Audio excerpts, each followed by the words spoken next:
What's up, everybody? And today I'm going to be going over some of the Yankees tender, non-tender, and uh, opt-out decisions they have to make by Thursday at 5 p.m. I'm recording this on November 4th at in the midday.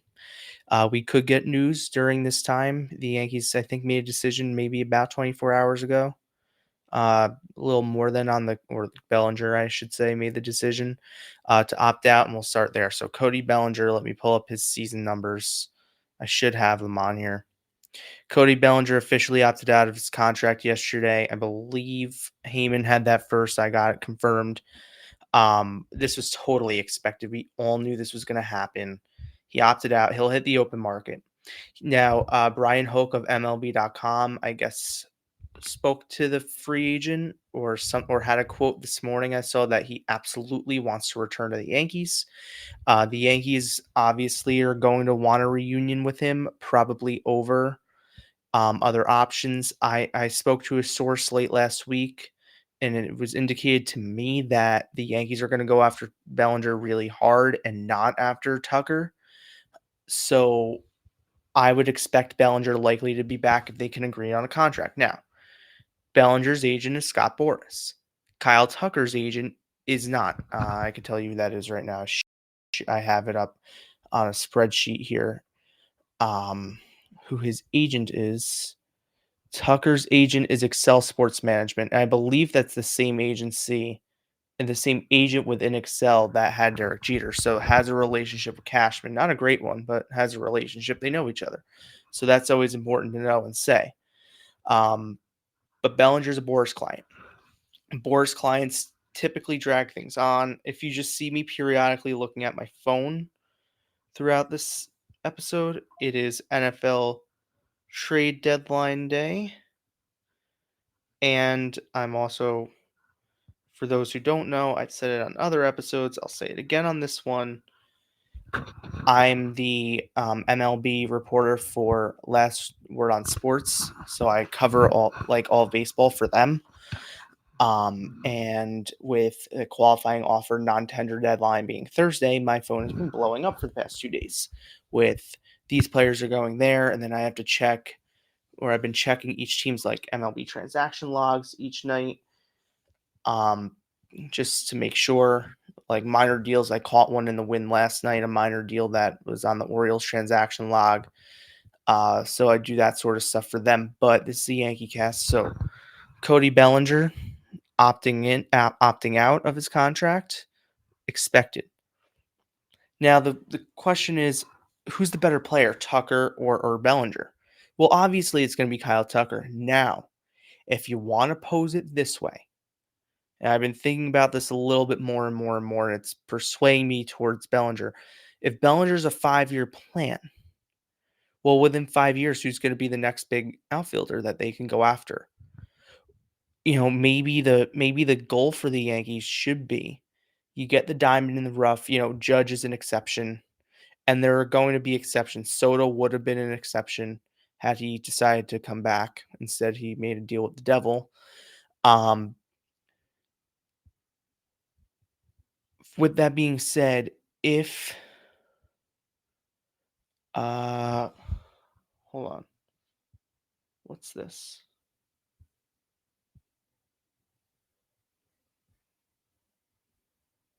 No. Never mind.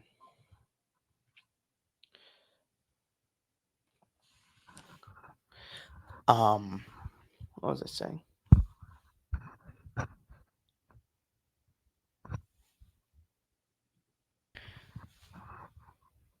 With Judge and Soto being like the exception to what I'm gonna make a rule, maybe the Yankees are gonna try a new model of off season, of instead of going out and giving these crazy long contracts to position players. Pitchers are a different story because pitchers, we saw it with CC Sabathia.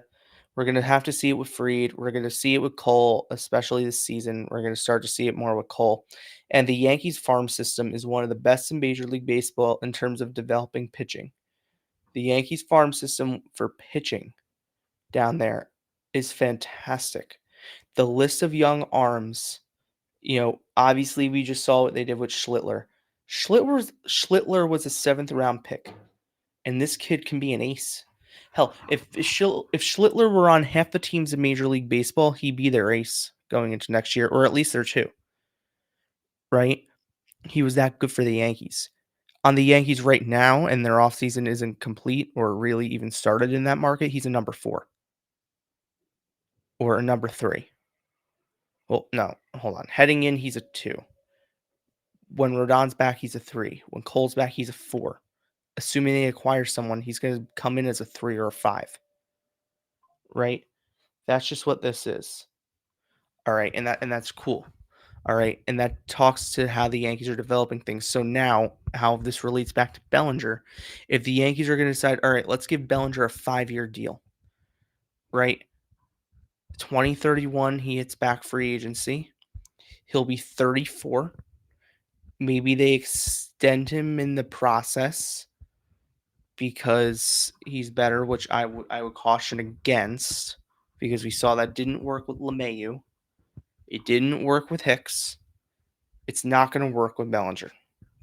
But if they sign him to a 5-year, $150 million deal with maybe a club option for a mutual option for a 6th year, because then that can be like, okay, you were good in year 5. Let's see what you are in year 6. And if by the midpoint of year 6 you want to do a 1-year, kind of like what they did with Gardner towards the end. Obviously, that ended horribly, but like the 1-year deals, if they want to do that, that's certainly an option.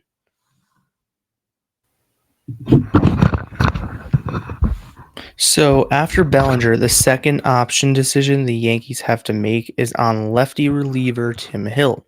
Hill had a very solid year. I thought he was at times like the best reliever the Yankees had in that bullpen. He went 4-4 with 309 earned run average, a 1.10 WHIP. Didn't He gave up 8 home runs this season, which is a little much from him. I think they were all the right-handers, and that's a major, major problem with Tim Hill. He cannot pitch to right-handers. So that's something they're going to take into account. But Hill was so effective that it'd be a no-brainer. The Yankees have to pick him up. No-brainer, pick him up. He pitched very well in the postseason in 2 years here. He's been very good out of that bullpen, and he's been reliable more times than not. And reliability is what you need to do. So Tim Hill, I think, is a really, really smart option for the Yankees to bring in, or to bring back, I should say. Opt in. I doubt they're going to opt out. If they opt out of that contract, then they're really planning something big, because if they opt out of the Tim Hill deal, they leave the bullpen to Bednar, Camilo, and Cruz. Now, I wrote the other day, I wrote the other day that like not Yogo, Andres Gomez is not here anymore. What the other guy's name? Oh, it'll come to me. Brent Hedrick and the other kid. He had a great arm. He pitched on deadline day. He was really, really good. Between AAA and up here, he was kind of the long man. Anyways, let me get the name. Really, really good. And between those two, they'll fill out maybe a spot or two. But the Yankees still are going to need to go out there and get some more relievers ahead of next season. And at the end of the day, having Hill back there to begin the season and knowing you at least have one lefty in there, because that was a major, major, major issue last offseason, is they didn't have any lefties in that bullpen. Yeri De Los Santos, excuse me, that was his name. They had no lefties in the bullpen entering February. So for them to at least have one going into the offseason, and then they only have to hunt one more. I've spoken a lot about Danny Colum. Today, Shota Imanaga went on the market. Maybe they can convince him to come here and be a reliever. I think his stuff would really translate well in the bullpen, but we'll do a different cast on Thursday once all said and done with who I think the Yankees should go out and get with guys who are non-tendered or all that sort of thing. Non-tenders next month. The third qualifying offer option the Yankees have to make is on Jonathan Loaisiga. Jonathan Loaisiga, not a qualifier. Jonathan Loaisiga has an opt-out, a club option in his contract. The Yankees are probably not picking that up, and it's sad that this is gonna come to an end this way. Loaisiga, I remember when he came up in 18 and took really, I'd say, the league by storm as a reliever. He was so good. And 21 was his best season. He was so good. Like, I think if he stayed healthy, I think everyone thought his future would be as a closer. If he's healthy and effective, Loizaga is one of the better relievers in baseball. But he was neither healthy nor effective in 2025 for them, posting a 4.25 ERA. His last several appearances were a lot better. He was getting right, and then he got hurt. I believe it was a lat strain, and that ended his year. And it's unfortunate because I remember when Loizaga was at his best, and to see it go out like this, he gave 7 home runs this year, the most in his career, and he wasn't good. And for $5 million, that's a lot for a reliever that's gonna probably spend some time on the IL. And you need to have solid relief help, right? What was the biggest issue the Yankees had this season? Right? There were a couple. The bullpen was one of the biggest issues, if not the biggest issue. And the second biggest issue was injuries. And because that bullpen gave up so many runs late in the year and gave up so many runs throughout the middle of the season, we saw the Yankees lose out on the division. If the Yankee bullpen gave up the second most leads after the seventh inning or later. Meaning, if the Yankees had a lead after the seventh inning or later, the Yankees were the second worst team. They gave up so many games.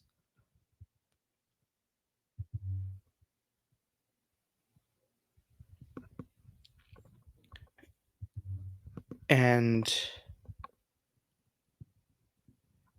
yeah, I mean, it's we're getting to the point now where this is business stuff.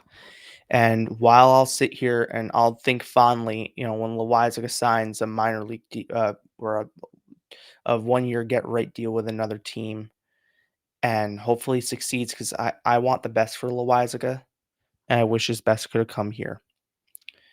But I expect that the Yankees will likely decline that option and make him a free agent.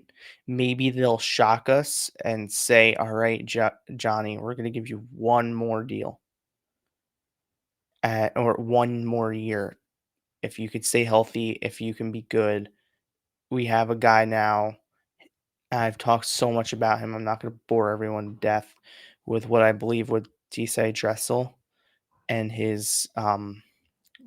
I'll call him powers to fix pitchers.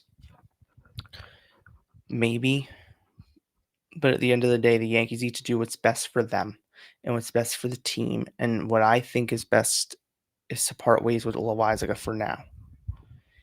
And that leaves a gaping hole in that bullpen.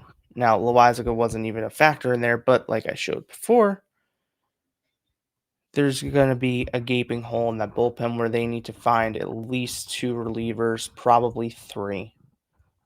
I have a breakdown somewhere that I'm going to do an episode on at the end of the week once everything's done, because the qualifying offer guy is Trent Grisham. Now, I don't think I have Grisham's stuff here. In fact, no, I don't.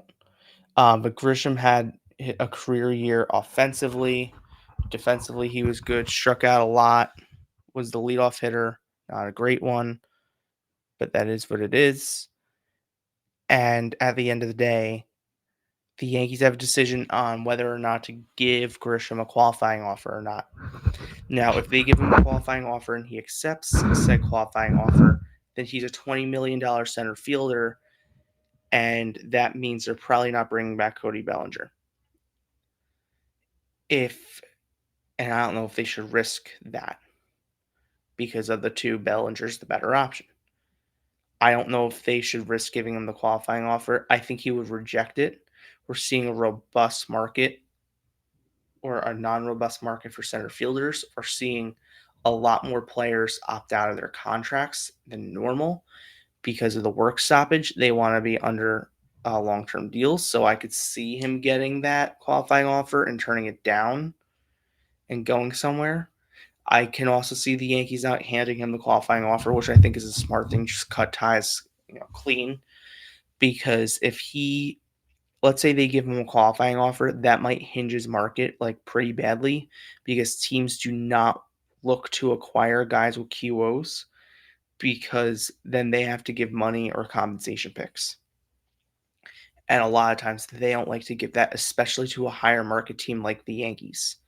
If he were a Cincinnati Red and they slapped him with the qualifying offer and he were going to the Diamondbacks, let's say, the Diamondbacks would be more inclined to sign him because the Reds would get the pick than if the Diamondbacks were to sign him, then the pick and the money go to the Yankees. And a lot of the smaller market teams, I guess Arizona's not really a small market. Let's say it was the Marlins because they're really sticklers for this. They're not going to want to send back, Peter Bendex isn't going to go out there and look to sign someone that has a qualifying offer from a major market team because then it's them giving money. The famous story always is, when the Marlins beat the Yankees in 2023, in 2003, 2003 in the World Series, George Steinbrenner, when he was still alive, called up Jeffrey Loria, the then owner of the Marlins, and David Sampson, the then horrible president of baseball operations for the Marlins, and was like, I'm paying you guys to beat me in the World Series because he was paying them the luxury tax kickbacks. And that's definitely a factor in business decisions. So if the Yankees were smart, they wouldn't even give him the qualifying offer. They would just move off. Now they can give a qualifying offer to Devin Williams. He would just probably take it because what reliever is going to get $20 million AAV? They could give it to Luke Weaver. I wouldn't give him $2 million at this point, even though I did project him to go back to the Yankees because I think ultimately Cashman's going to be like, well, we need a bargain bin reliever. We have experience with him. Maybe we can unlock him because he's fully healthy. And the jungle cat can return to, his natural habitat. I'm on the onus of just cut ties and just go get a bunch of guys who can do it. But that's a story for another day. That's going to wrap up this kind of shorter episode on like the qualifying offer non-tender outlook.